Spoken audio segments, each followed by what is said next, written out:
Good evening, everyone, and welcome to the annual meeting of the Portsmouth Historical Society. It has been a very good year over the last 12 months with the Historical Society. We've really accomplished a lot.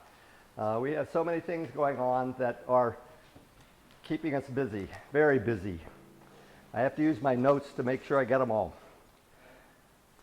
This year, I became president 3.5 years ago, and that year we had 4 events.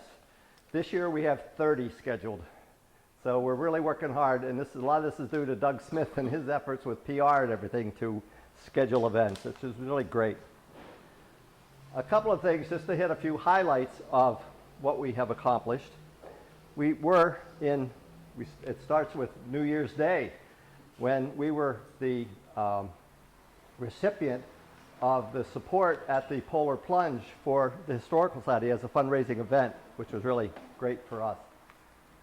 In March, we had the Compact ceremony, which we have every year. The Portsmouth Compact of 1638 was on display, and we had a meeting at Town Hall, a talk there, and showed off the original founding document of this town. And it's really incredible to see something that is 381 years old, a piece of paper that a bunch of people signed to decide on coming out, way out into the wilderness here to set up a colony. We've had trivia contests for both the high school and middle school in one competition, and for adults in another, Portsmouth History Trivia. And we would like to encourage more people to get involved in that. We need more teams, but that was really successful this year as well. We've had several meetings of the Portsmouth History Book Club, and we continue that. We have those meetings about every other month or so at the library, and for more information you can see our newsletter or our website. One of the really highlights of this year was that we received a plaque from the Portsmouth Business Association for the best run business in Portsmouth, which was kind of exciting to get that. Maybe a little bit of an overreach, but nonetheless, we'll take it. We've been working on a project of installing historic photos in the Brown House down in the Glen, and that is well underway as well. So we're putting some old pictures, copies of old pictures on the walls down there to dress that place up a little bit. We've had a great deal of infrastructure repairs, which starts with the roof on the old town hall back behind here, and another project that has been funded with a grant and our own money to reside that building. That was the original town hall that goes back to 1840, what? 6. Okay. It was a town hall, then it was the fire station. It was behind the town hall, our current town hall, and it was moved here in 1970, something around there. Anyway, that's about to be resided. We approved tonight at our board meeting, we approved the contract to do that. We have new railings on both of the entrances. Maybe we need a railing up here somewhere. And, railings at the entrances that were designed and worked through by Bob Watts, who was a member of the board at the time. And that was really a good thing getting done. We also installed a new security system in the building, which very much replaces an antique one that was here since about 1970 or so. We've had a lot of different lectures over the course of the year. We're working on handicap accessibility to this building, to this room especially. We have, in the last year, put in a handicap ramp on the first floor to allow people to come in onto the first floor, but we're still working on the elevator for this floor so we can have people here and also have more lectures here. More people can come. This is a wonderful venue of 200 and some seats that is great for lectures. Meanwhile, we do a lot through the courtesy of the library and also the Common Fence Point Community Center, which is about to be opened again, I think, after having a major renovation. We've had some lectures down there too. We've had 2 major acquisitions that are on the platform behind me, and I want to bring up Nancy Crawford, who's our curator, who is going to talk a little bit about these 2 paintings that you see on the other side. Fortunately, I didn't knock over the new ones. Yeah. Talk, so I don't have to know it. So let me hold them up. Okay, oh good. Do this one first. Okay, this is Mrs. Fanny Brent Scott, painted by Sarah Eddy. Sarah Eddy is one of our best-known citizens from Portsmouth. She lived in Portsmouth for a number of years, lived down on Bristol Ferry Road, had a social studio down there where she entertained all kinds of artists from all over the world, and she also entertained the children of Portsmouth for Christmas and for summer, and did a lot for the community. She gave a room at the library.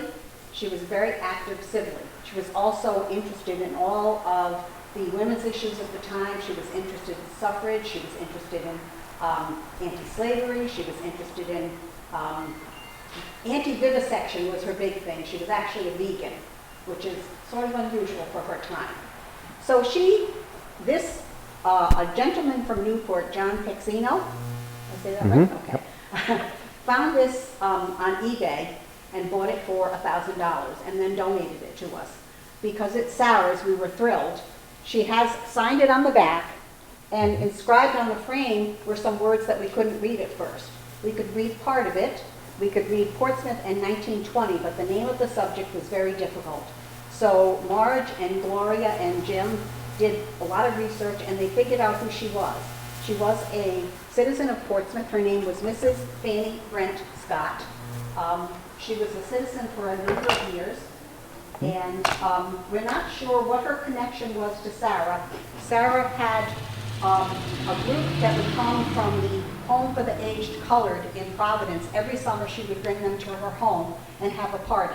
So whether she knew Mrs. Scott from that, or whether she knew her from her time in Portsmouth, she lived on one of the farms in Portsmouth, the Isler Farm, for part of her time. So we're not quite sure how Sarah knew her, but we're so glad that she came to us. We're just thrilled. We have Yes, Laura. Fanny started life as a slave, She did. and she was one of the 16 that was brought by the Macomber. I knew that, but I didn't know she had actually been She a was slave. actually So one of the she came 16. after the Civil War. That's right. She was right around 1870. Yep. She's in the census about that time. Okay. So we're very, very happy she found us, and we found her. And this is our mysterious lady. It's two presidents, past presidents of the society, took her with them when they left a number of years ago. She was not in very good condition, but they really liked her. So they took her with them to their home in Virginia. Newport. Newport, oh, I thought they went down south. Oh, okay. So I know. Okay. So one of them went to a nursing home and one of them passed away. So they brought her back to us. And we thought she was so beautiful, and we were trying to find out who she was and who painted her, which we still don't know. But yeah, Abby. But doing a little bit of research, we found in an old inventory that she had come to us in 1950, we think, and because the entry said, oil painting of lady with the lily. So we're thinking that that must be her. She does have a flower next to her, and it looks like a lily. So, and it said from the home of Professor William Bailey from Brown University. That's all the entry said. So looking up some things, we found Professor Bailey was a very well-known botanist at Brown University in the 1800s, wrote a number of books, and he was married to Eliza Randall Simmons, whose grandfather was a senator from Rhode Island in the 1800s. He came from Little Compton and Newport. So we think that's probably where the connection was to why that they would give it to us. But we haven't quite figured everything out yet, but we think she's quite handsome, and we're glad to have her. Thank you, Nancy. You're Okay. welcome. Those are two really major acquisitions that we've had in the last last year or so, which are great. Okay.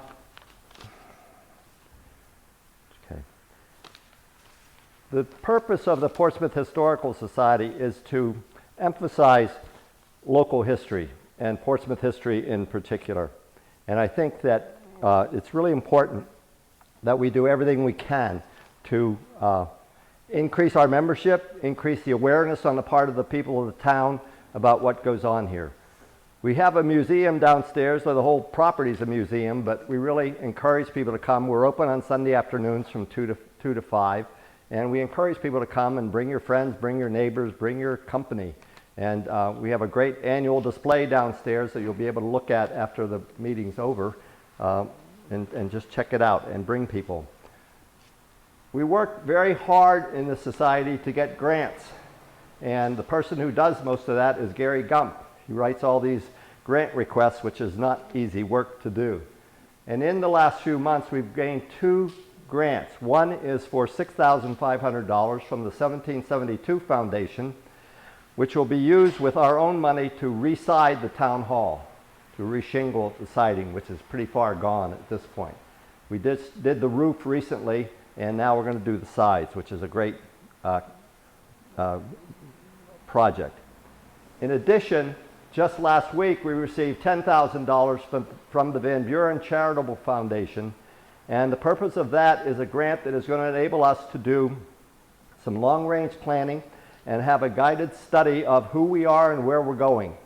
And that's a really big project for us, for the Historical Society, which will really be special to encourage us to get more involved in the community even than we are now. So it's been so far a really good year, and we're really on the roll right now. We've had a lot of work done on this building, as you might imagine. We have storm windows on all the windows right now. We have had the building painted in the last year and a half or so, both inside and out, and it really, really shaped up a lot. We've had a lot of, I guess the word of the day is infrastructure repairs, so it's been really great.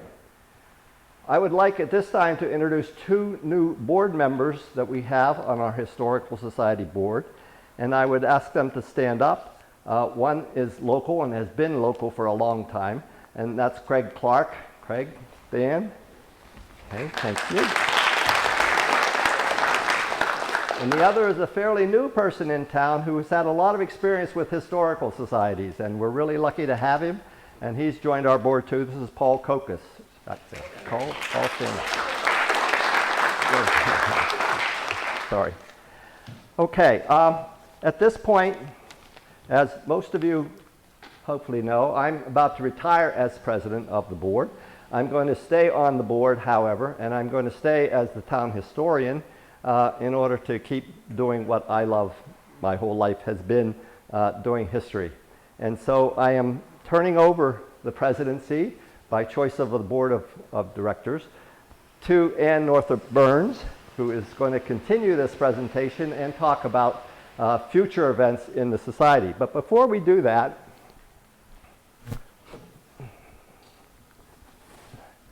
I have a presentation for Ann. Come on up, Ann. Good present, right from the get-go. You might not want this one. We only had birthday wrapping paper and Christmas wrapping paper, but so you get one of the, you got the Christmas one, so you can open it and show everybody what it is. This is to help you control the mob that you're going to be dealing with. Yeah, if that's what I think, I'm not afraid to use it. The box of cigars. That too. Aw, thank you. You didn't use one of these. No, I didn't. I have a loud voice. Thank you. There we go. All right. So I'm pleased to introduce Ann. You're welcome. Who's going to continue this presentation. Thank you. Yeah, I got to give you this. Get out of my pot. This. I can't see what I'm doing. Can you get that? You can see it better now. There we go. Hi, everybody. So I'll be sharing a few other thoughts with you at the end, but now we'd like to introduce Gloria Schmidt. We're looking, as part of our mission, to educate and share some history and some just interesting facts about Portsmouth. You've probably seen a lot of initiatives around town stone walls being repaired, and we are fortunate enough to have Gloria, who is a good friend, very active in our society, who just published a book, If Walls Could Talk. So I'd like to turn it over now to Gloria to share what I think would be really interesting information for us.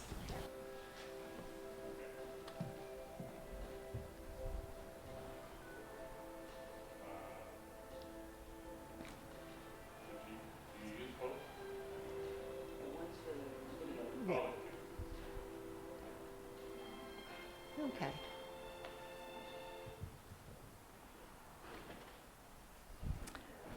our Portsmouth walls need protecting and preserving. Recent vandalism, this is a picture I just took at Glen Park by the soccer fields there. Recent vandalism shows how very fragile our walls can be.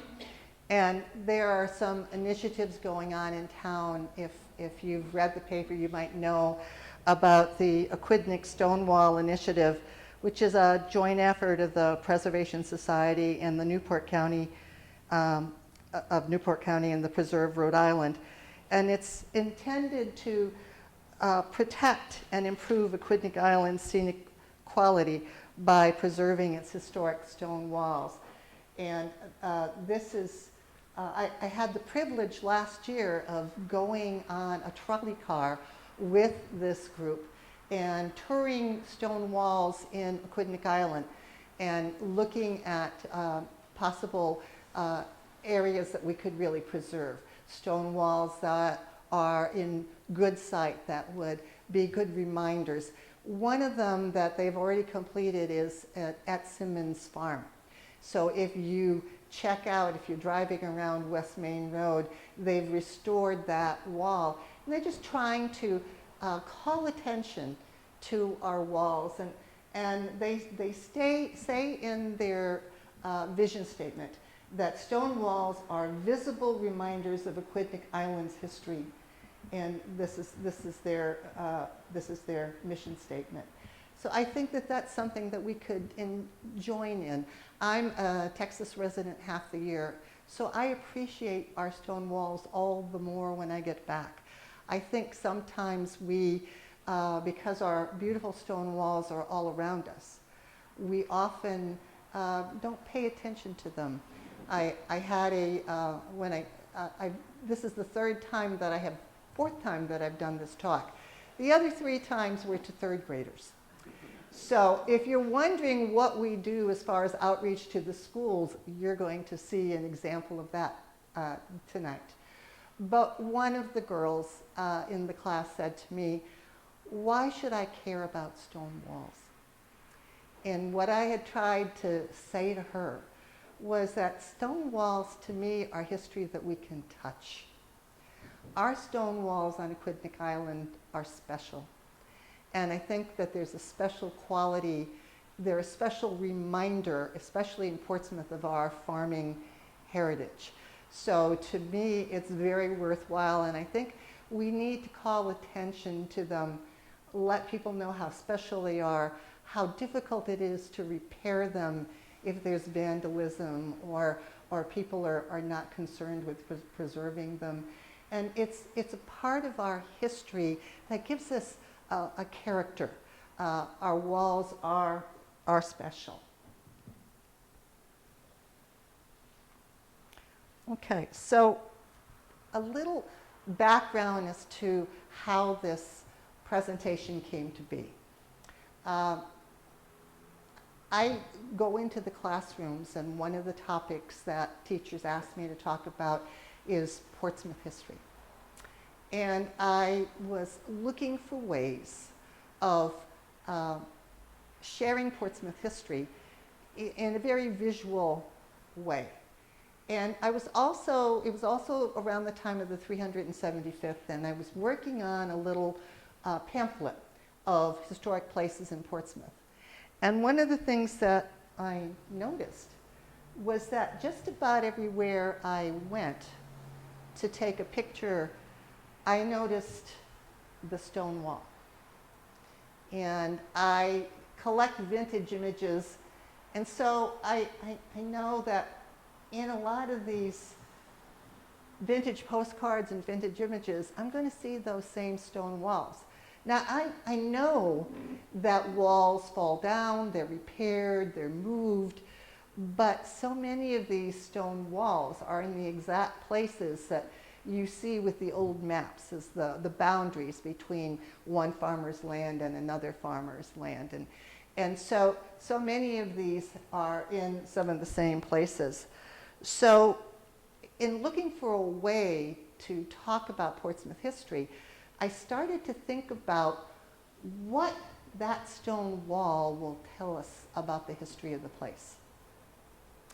So when we're talking about a place like the Quaker Meeting House, the stone wall would have viewed lots of different things. This was about the busiest corner in Portsmouth. And this was the east path. It was the path to the ferry over to Tiverton. So the wall, the church was built in, the meeting house was built in about 1700.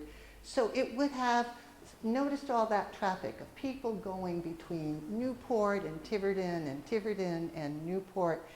It would have witnessed the farmers coming with their corn, because there was a windmill right on the opposite side of the road.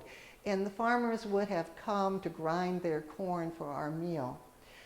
They would have noticed the soldiers that occupied, the British soldiers that occupied the Quaker Meeting House during the time that Aquidneck Island was occupied by the British troops during the Revolutionary War. It could tell us all these things if it only had a voice. So in trying to find a way to tell the stories to the children, that's what I decided to do, to give the walls a voice. So you're going to hear some of that, and Anne showed you the book that I have given to the teachers, and I go in and talk to the kids based on that book. But this year, when I talked to the third grade teacher that was in charge, what would you like me to talk about? And she said, can you do stone walls? And I said, do you want me to do Portsmouth history, or do you want me to do something more on the walls themselves? She said, can you make it a combination of both? So what this presentation is today is kind of a combination. It's both telling you about stone walls and how they're constructed and about them and about the rocks in them, and also some of the stories. Now, my husband Richard is going to be the voice of the walls when we get to those places. But I'm going to be telling you a little bit of the nuts and bolts about stone walls themselves. Now, that looks like a pile of rocks, right? Which is exactly what it is. And it represents, in my book, the age, the time, the period when Aquidneck Island was a hunting ground, a summer campground for Wampanoags and Narragansetts. And the reason that it's a pile of rocks is that the Native Americans didn't have a need to make stone walls. They had a very different land use idea than we do. They used the land very lightly. And sometimes they would have come here, sometimes they would have come there, sometimes another group would have come. So they kind of shared the land. But they would have cleared land to plant, and they would have moved rocks away so that they could do it. We're hoping that at Prescott Farm there'll be another Three Sisters garden, and there will be good, because that's exactly the kind of thing that they planted. It was a combination of corn and beans and squash, and the rocks were moved around. They might have been mounded, but there weren't stone walls. That didn't mean that the Native Americans in this area did not work in stone. They certainly did. And our next slide kind of talks about something we have right on the grounds here of the Portsmouth Historical Society, and that's a Native American cupstone. And you can see it in the upper left there. That's by the Old Town Hall. And they would have used stone for lots of purposes. In the Old Town Hall, you can see examples of how they used it for maybe an axe head, or maybe they used it as a fishing weight, or maybe they used it to grind corn. So we have all examples of how they used stones and stonework.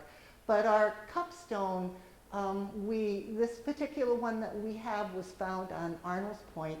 When you look into some historical accounts, they had some at Melville, they had some at Macquarie Point, had one of these cupstones, and they were recorded.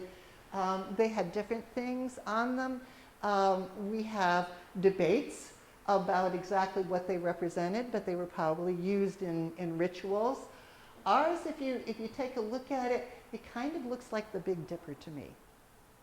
And if you really look at the carvings, they're not round. If they're using something as a chisel, they're in kind of like a triangular shape of a cut. So we're very fortunate at the Historical Society to have our Native American artifacts as well, because that's a part of our history. That's the beginning part of our history. Okay. From the earliest days, Portsmouth had rules about fences. Fences make good neighbors. And, as I went through the early records of the town of Portsmouth, and the earliest, now remember we're 1638, right? The earliest reference to requiring a fence or a hedge was 1640. So that's pretty early in our history. And it did take a long while to clear enough stones to actually be making stone walls. So the first kind of fences that we hear talked about are hedges, which I'm not quite sure how they worked with those. And this is called a Virginia fence. And they would have had lots of wood so that they could make something with the wooden structures. So that's the first kind.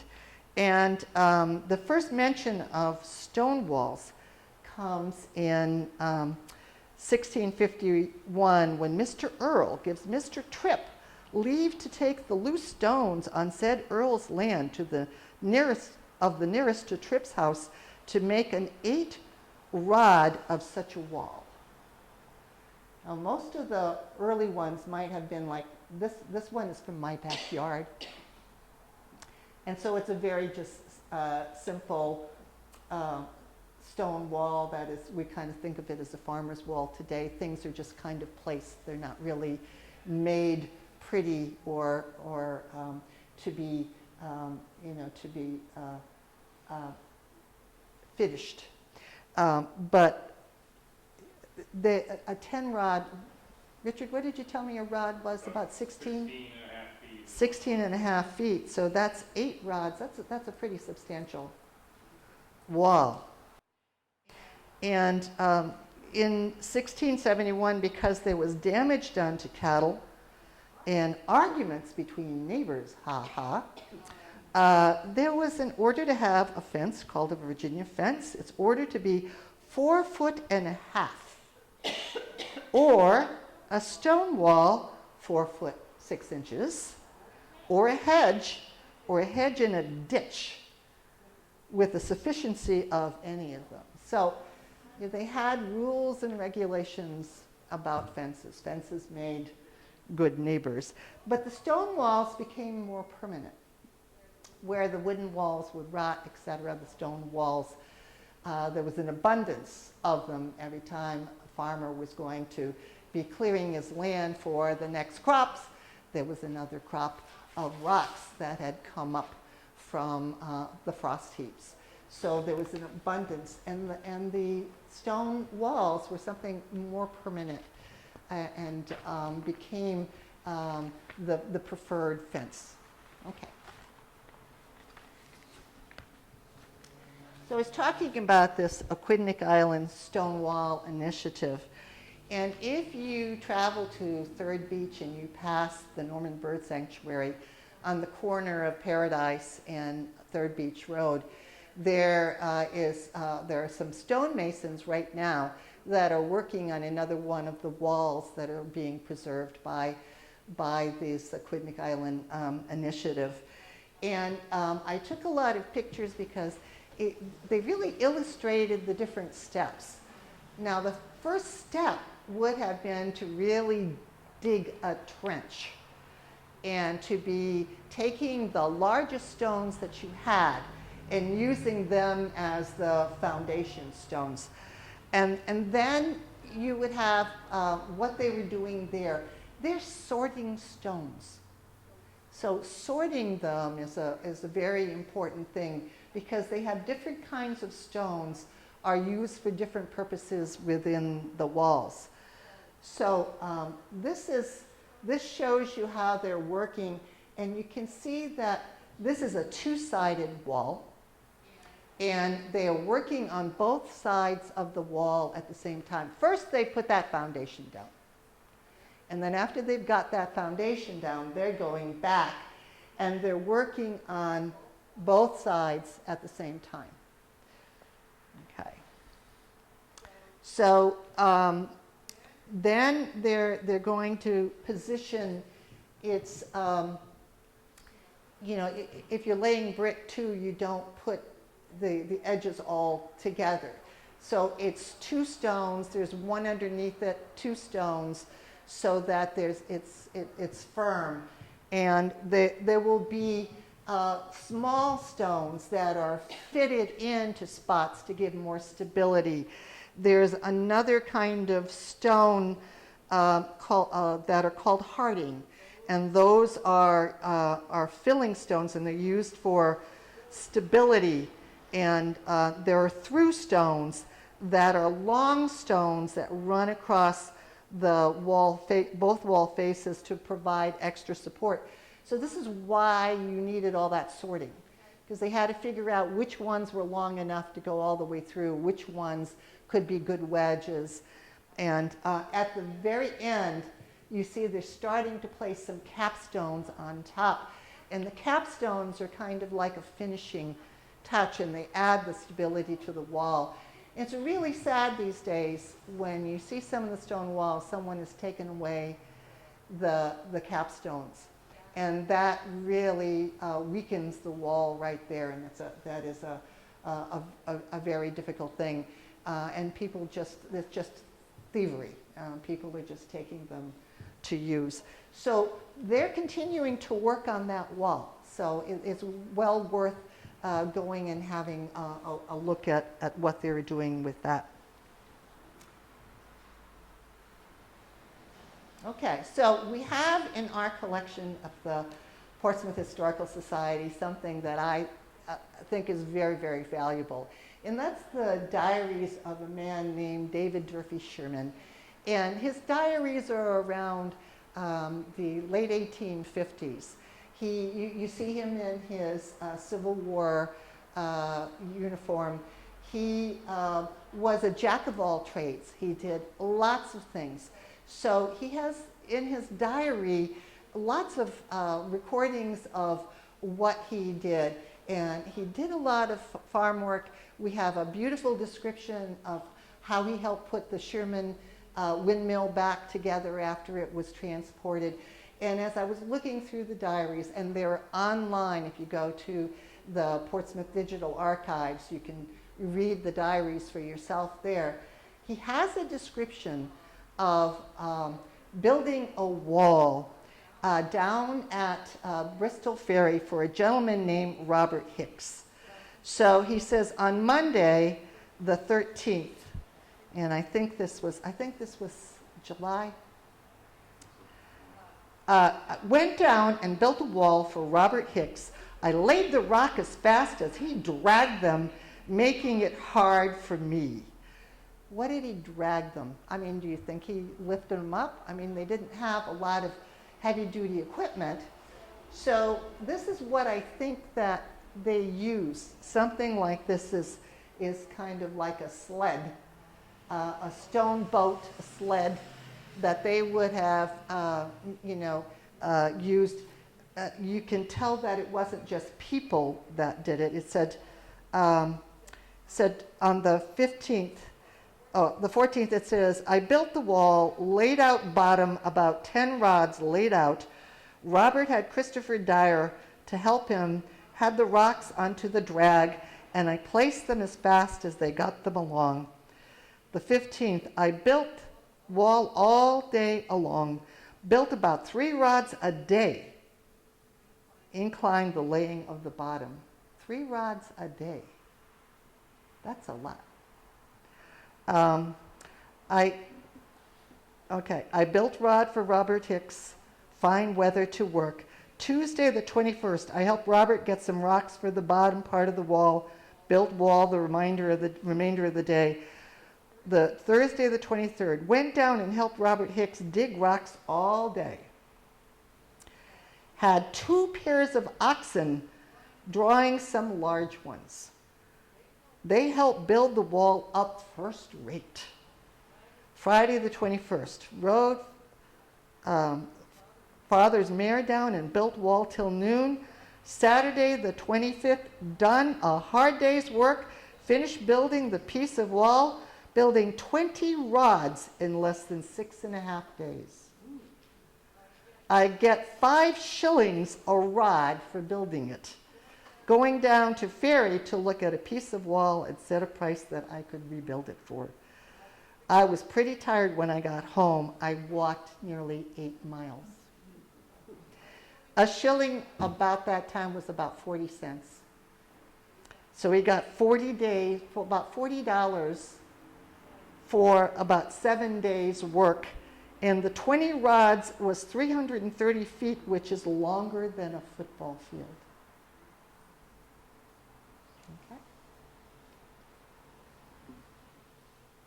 Okay, first of all, I have to tell you, I am not a geologist.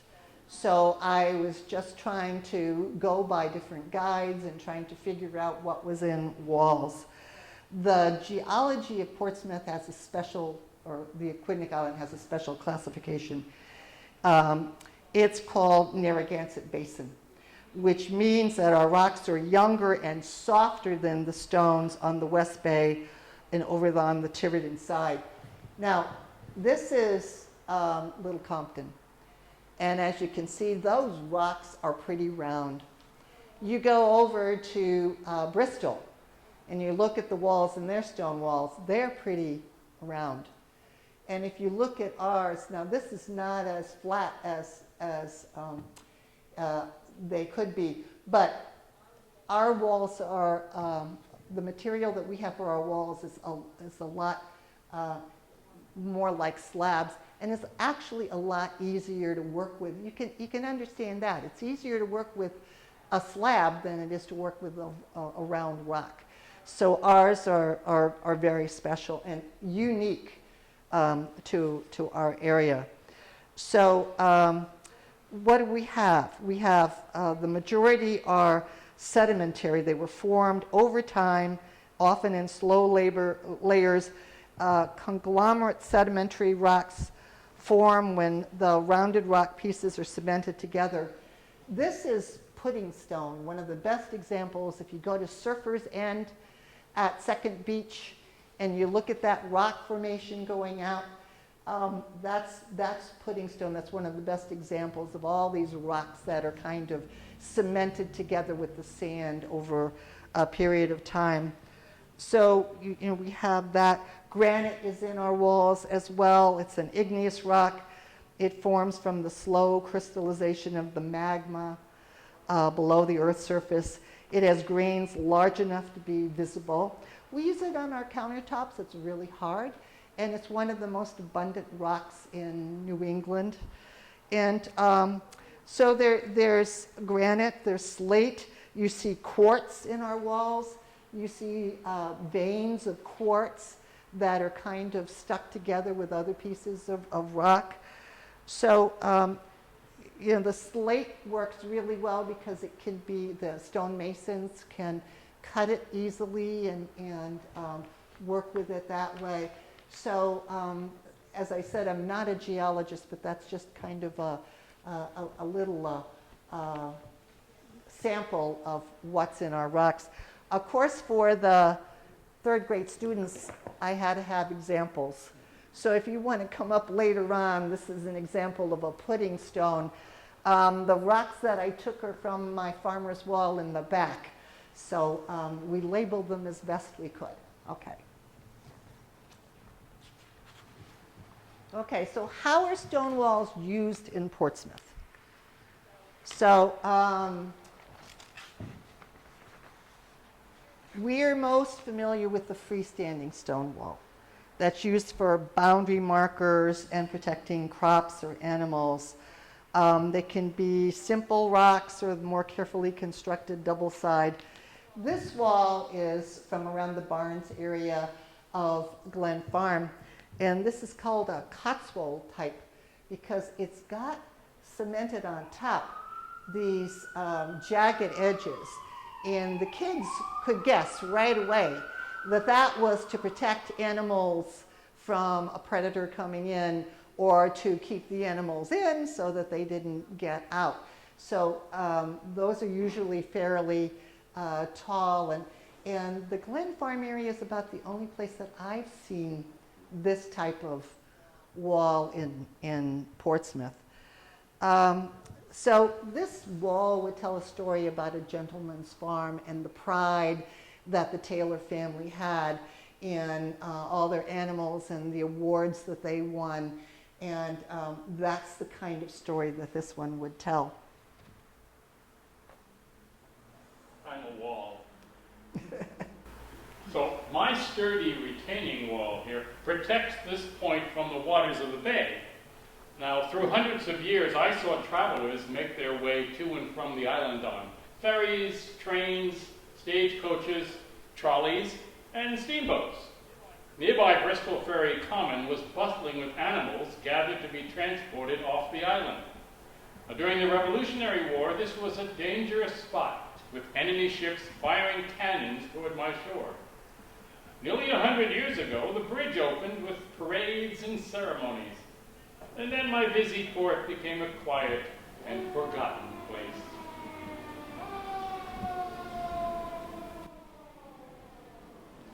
Okay, this is another kind of wall. This is down in the glen, and this is called a bridging wall, and they're built over small streams. You can see my husband on top. And then another kind of wall is the impoundment wall. And this is the kind of wall, this is also in the glen. This is designed to hold back water. And there were water-powered mills at the glen, and there was a stone wall mill run area that directs the water down to the Sakonnet. And the remains of the mill dam and the stone foundations of the mill are there, and these are all impoundment type walls.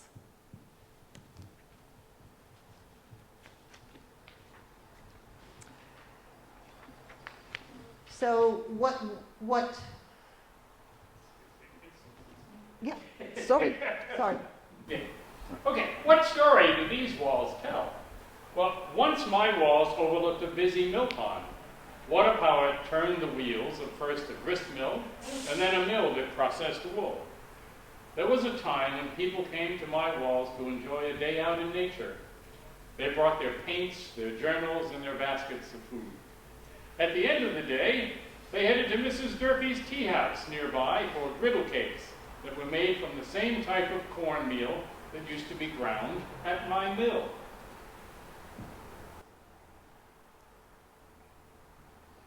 Okay, and then the last kind that I'm going to talk about are foundation walls. If you look at the foundation of this building, you will see that it is a stone foundation wall.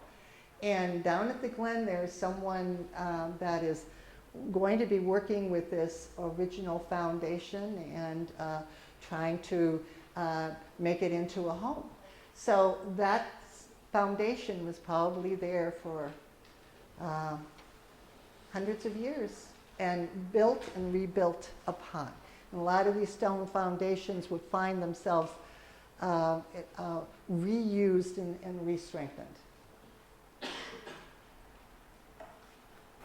I'm a wall of stone that stands where bridges have been built up, destroyed and rebuilt for over 200 years. Now, my stones didn't just come out of the ground. They were carefully cut out of quarries by skilled craftsmen. My structure has had a mighty job to do, so my stones have been cemented together in a pattern designed for strength. Swift currents and storms have made it difficult for a bridge to stand here. I am a ruin now, but in my day, travelers would walk or ride over me to Tiverton, and back in horse-drawn carriages, buses, cars, and even trolley cars. Keep up. A different wall. Yes?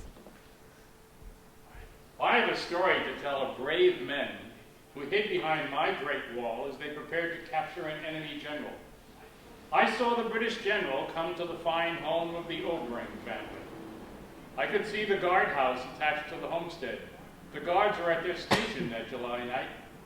They didn't hear the Americans as they landed on the shore and followed a gully up to the guardhouse. I watched as they crept along my wall. Colonel Barton, their leader, bravely talked his way past the guard and took control, so no alarm was sounded that night. Within minutes, the Americans were hurrying the general and his aide down the gully to boats waiting on the shore. Can't you just picture the general in his night clothes being dragged away past my wall? Now, hidden and lonely, my wall stands as a reminder of important battles. Because this is high ground, the local militia began to move the soil around me as an earthenwork fort. I watched as they pushed dirt, dead leaves, and twigs together and patted them down to a sloping wall. The fort was soon abandoned when the British troops began to pour onto the island. The British took over the dirt fort and made it stronger and larger. It was a lively place, with housing for 200 soldiers inside. After holding the site for 3 years, the British decided to pull out and head south. The Patriots came over and occupied this fort on the north end of Portsmouth. Dark days lay ahead. Patriot troops dwindled. Their French allies left when a storm damaged their ships, so the Americans abandoned these earthenworks and began their retreat. The English and German Hessians advanced, hoping to crush the Americans. The gallant soldiers held them off, crouching behind stone walls to ambush and stall the enemy until the Americans were safely off the island. But that is not the end of my story. French flags flew on my hill as Rochambeau's men held this high ground after the British left. Now, my wall hugs the border of a very quiet place. This area was where the first settlers came together at the brook to build their community. Founding families had their homes nearby. Portsmouth families come here now to remember the town founders. They celebrate the proud heritage of Portsmouth and the hope for a bright future for generations to come. What kinds of stone walls are near your house? One question I asked the kids were, how many of you have a stone wall around your house somewhere? Ooh. Yeah. So I hope that you will appreciate the heritage of that wall, that it's history of Portsmouth that you can touch, and it is a great example of our rural and farming heritage. Thank you.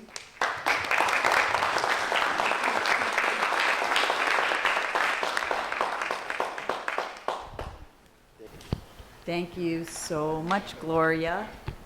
Gloria, you mentioned about going to the grade schools and working with the students. The Portsmouth Honor Roll Committee has done that before. You get a real large number of questions from the students.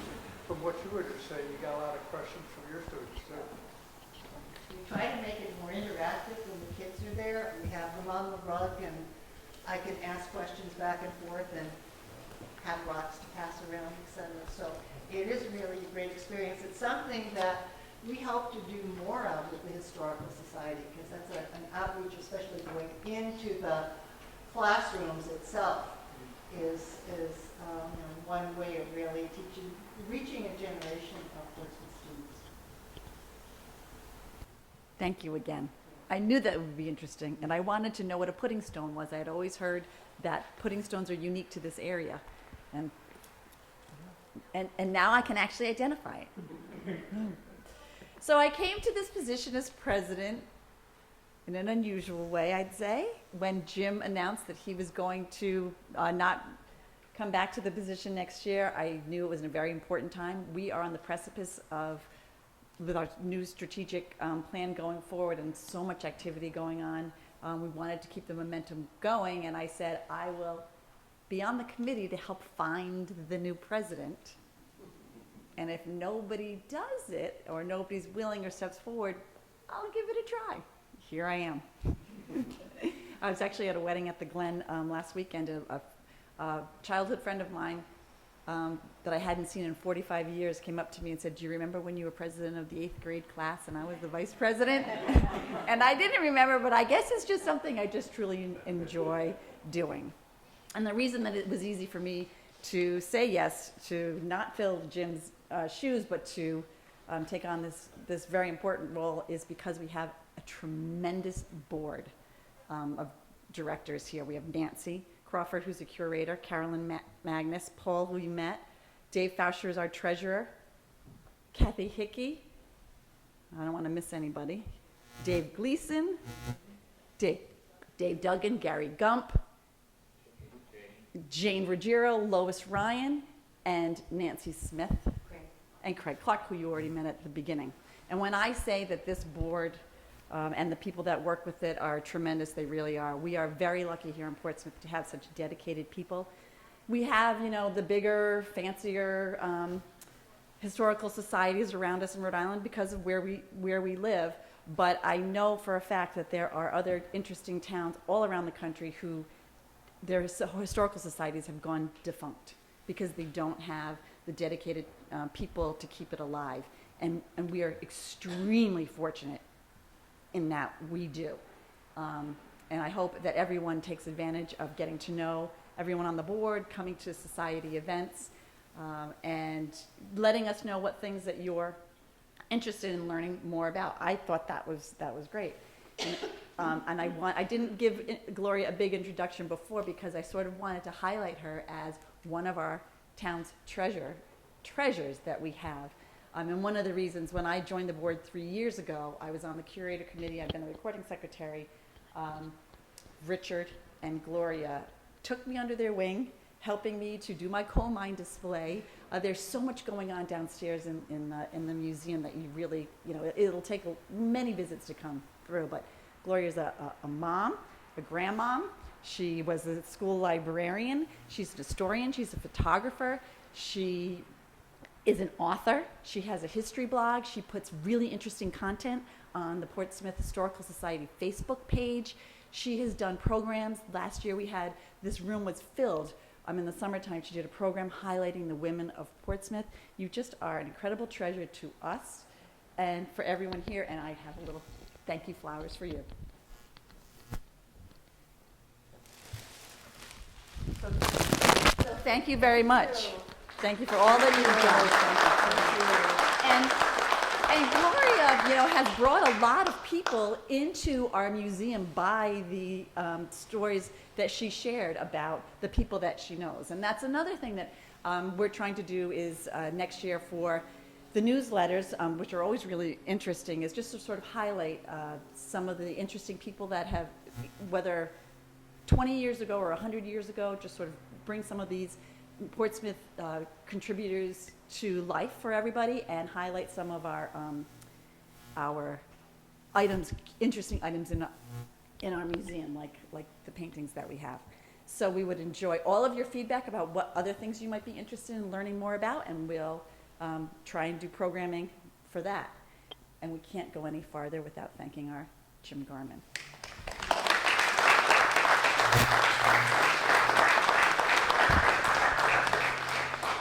Jim has been such a driving force in getting our membership going from 40 to 400 and growing.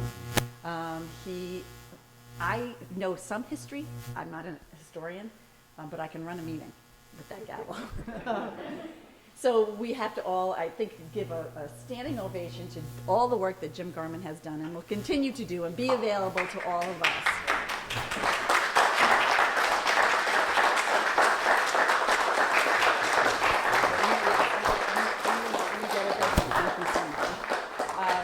We have refreshments. Am I missing anything from anybody? Does anyone have any questions or anything that they'd like to talk about? Yes, what?